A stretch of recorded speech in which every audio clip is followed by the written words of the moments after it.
میرے رسول پاک صلی اللہ تعالی علیہ وآلہ وسلم ارشاد فرماتے ہیں کہ تمہیں بتاؤں گھروں میں سب سے بہترین گھر کون سا ہوتا ہے؟ او میرے بھائیوں، وہ کتنا کو بہترین گھر ہے جسے مدینے والے رسول نے بہترین کہہ دیا ہے۔ فرمایا تمہیں بتاؤں نا گھروں میں بہترین گھر کون سا ہے؟ ہم سمجھتے ہیں ٹائلیں اچھی ہوں، کمرے ہوادار ہوں اور کچن انواع اقسام کے کھانوں سے بھرا ہوا ہو، سین اچھا ہو اور جناب ہر چیز کی سہولیات گھر میں ہو، امن ہو، سکون ہو۔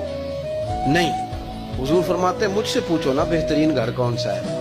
تو یا رسول اللہ بتائیے، سیاستہ میں حدیث ہے، کریم رسول فرمانے لگے گھروں میں بہترین گھر وہ ہے جس میں کوئی یتیم رہتا ہو اور اس کے ساتھ سلوک اچھا کیا جاتا ہو، اچھا سلوک کیا جاتا ہو، یتیم کو رکھا جائے پھر اس کی پوری نگرانی کی جائے، اسے پورا پیار دیا جائے، اسے پوری محبت دی جائے، یتیم رہتا ہو اور اس کا خیال بھی رکھا جاتا ہو۔ اور میرے نبی کریم صلی اللہ تعالی علیہ وسلم فرمانے لگے تمہیں بتاؤں نا کہ گھروں میں بدترین گھر کون سا ہوتا ہے؟ بدترین گھر کون سا ہے؟ حضور بتائیے، فرمایا جس میں کوئی یتیم رہتا اور اس کے ساتھ سلوک نہ صحیح کیا جاتا، اس کو تکلیف دی جاتی ہو، وہ کرب میں ہو، وہ تکلیف میں ہو، وہ اذیت میں ہو۔